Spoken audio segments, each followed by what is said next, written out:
আজকে তোমাদেরকে তৈরি করে দেখাবো বেশ কয়েকদিন আগে তৈরি করা মাটির গ্লাস ও বাটি। কিছুদিন আগে মাটির বোতল তৈরির ভিডিওতে তোমাদেরকে এই বাটি ও গ্লাসের কথা বলেছিলাম।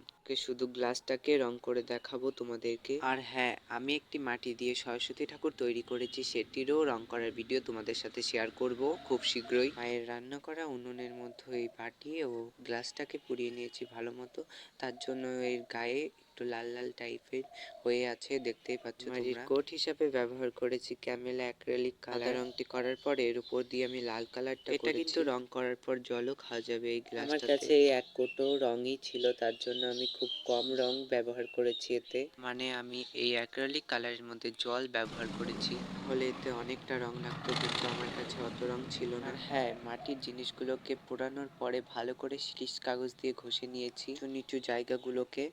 সত্যি সাদা রঙের ওপরে লাল রং করলে কি অসম্ভব সুন্দর লাগে। আমি লাল রংটার মধ্যে একটু বেশি জল দিয়ে ফেলেছিলাম, জন্য আমাকে আবারও এর উপর দিয়ে রং করতে হয়েছে। এই কয়েকদিন স্কুল বন্ধ ছিল বলে আমি প্রত্যেক দিনই ভিডিও দিতাম। এখন স্কুল খুলে গেছে বলে তেমন আর ভিডিও দিতে পারছি না। আমাদের বাড়ির আশেপাশে এঁটেল মাটি পাওয়া যায় না, অনেক দূর থেকে এই মাটিগুলোকে সংগ্রহ করতে হয়, তার জন্য মা এই মাটিগুলোকে নষ্ট করতে দেয় না। আমাদের এখানে সাধারণত বেলে মাটি বেশি পাওয়া যায়। কিছুদিন আগে আমাদের এখানে প্রবল বন্যা হয়েছিল, বন্যার জল নেমে যাওয়ার পর সেখান থেকে এই মাটিগুলোকে আমি সংগ্রহ করেছি। আর এই কলকা আমি পুরোটা তোমাদের সাথে শেয়ার করতে পারিনি, তো তাড়াহুড়োর কারণে এইটুকুই তোমাদের সাথে শেয়ার করলাম। ভিডিওটি ভালো লাগলে একটা লাইক করে দিও। দেখা হবে অন্য কোনো ভিডিওতে।